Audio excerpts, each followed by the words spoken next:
Hey, you fans of our gang films, what we have in front of us is a building that played a special part in an Our Gang classic, Bouncing Babies, 1929, with who starred Bobby Hutchins, Petey the Pup, Farina, who is Ellen Hoskins, Marianne Jackson, Jackie Cooper, and Chubby Cheney. If you're at all interested, you can see that film on YouTube. Anyway, this corner right here, WEEZER was trying to take his kid brother, his infant brother, back to the hospital to trade him with a goat. And in order to cross this street, which completely looks totally different, obviously, since it's been about 80 years. This film was released in October 1929. Anyway, getting back to WEEZER, he wanted to trade his little infant brother for a goat. So Marianne Jackson, his sister, inadvertently left her doll in the crib instead of the baby. The baby was up with the mother. And Farina told WEEZER that he could trade that little baby brother for a goat. So in order to cross this with the crib that he was pushing and Pete the Pup, he had to throw this man right here at the street lamp. There was an old-fashioned street lamp right here and right here. And there was a man that was replacing bulbs. And so in order to cross the street, he was throwing the bulbs in the middle of the street, and thereby all the Model Ts would end up breaking, and then they'd get out to look and they would scratch their heads like, hey, did I have a blowout, or did my tire blow out? Well, anyway, in the film you can see that that's Bacon Drugs, and that store to the left, that Palms Market, was a Safeway, and it still has the awnings, obviously not the same awnings. But on this corner right here, you see it's an empty lot, and there's like a garage right here in the corner behind where this car is. Now it's this little goofy strip mall. And like I said, this film was released 1 month before Wall Street crashed. And if you know anything about the fashions of that time, women during the Roaring 20s had short skirts, and if you look at women in the 1930s during the Great Depression, all their skirts dropped. So according to sociologists, that's what happens in good times and bad times. They correlate with the good times and bad times, the length of women's skirts. Anyway, getting back to this area right here, pretty much all of this Motor Avenue, like this house and that little supermarket and that laundry, this is all about all the original places that remain of the 1920s Los Angeles. And in that film, on the pole there, you can see it says Motor Avenue, and it's obviously now a coin laundry, but it was a drugstore. And these street lamps, of course, apparently are gone. But for some reason, in the Our Gang films, Robert McGowan, he used a lot of scenes from Motor Avenue. I don't know why they didn't film at the studio. I guess interior shots, of course, but a lot of exterior shots they used here in Motor Avenue. And a lot of Harold Lloyd silents were filmed here.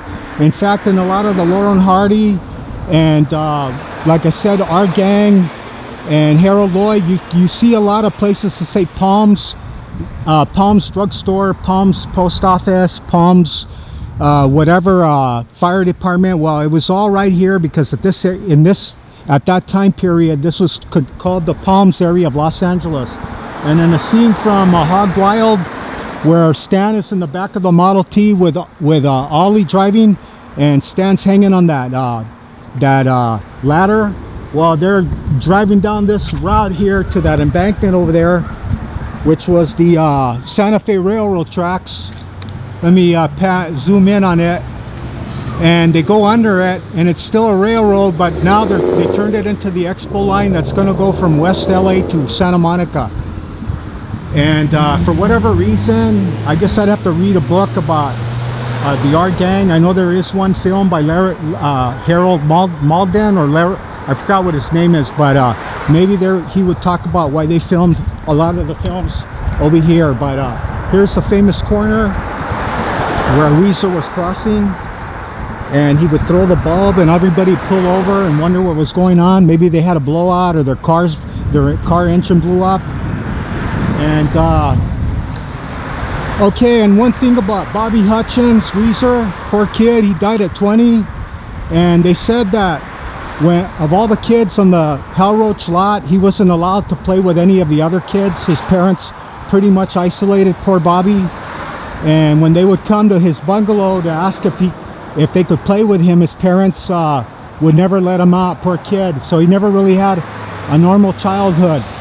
And I know in that time a lot of parents were afraid of polio and TB, so maybe they were like hypersensitive about their kid because that was their only kid, which ironically they lost at 20 years old as an air cadet in Merced, California, at the Army airfield where he was training to go to World War II service as a fighter pilot. And he had a mid-air collision, and can you believe it, he died and the other guy lived. His mother was supposed to go to the graduation a week later after he graduated, and of course, what a tragedy, huh? And okay, well, and in this Bouncing Babies, WEEZER, or Bobby Hutchins, was only 4 years old, and he died at 20, May 17th, 1945. And the World War had stopped, already ended in Europe. Couple of days before that, May 8th to be exact. And so what a tragedy, losing your son, thinking he's going to go to war, and thinking maybe, God forbid, he gets killed. Then he ends up getting killed anyway in a mid-air collision with another cadet. And in this direction right here, over there, let me zoom in for you fans. That was MGM Studios, where that water tower is. And now it's Sony Studios. And if you're at all interested, that's where they film Jeopardy. And of course, they still film movies there. Okay, hope you guys enjoyed this little vignette, this little video about Southern California history, film history, our gang, Hell Roach Studios history. And if you want to get a good gander of what early LA looked like, I would suggest watching Bouncing Babies 1929. And like I said, WEEZER was trying to trade his little baby brother for a goat. Okay, and I don't know if I mentioned Jackie Cooper was in this film. Farina, Marianne Jackson, and Pete the Pup was little WEEZER's sidekick in the whole film. Okay, please subscribe to my channel. A lot of it's dealing with early Hollywood, 1960s music, popular culture, spots all over Southern California. Okay, and one more thing, in that drugstore you could see a good gander of the old-fashioned body weight machine that they had there. And well, at least that's still standing. Okay, thanks a lot.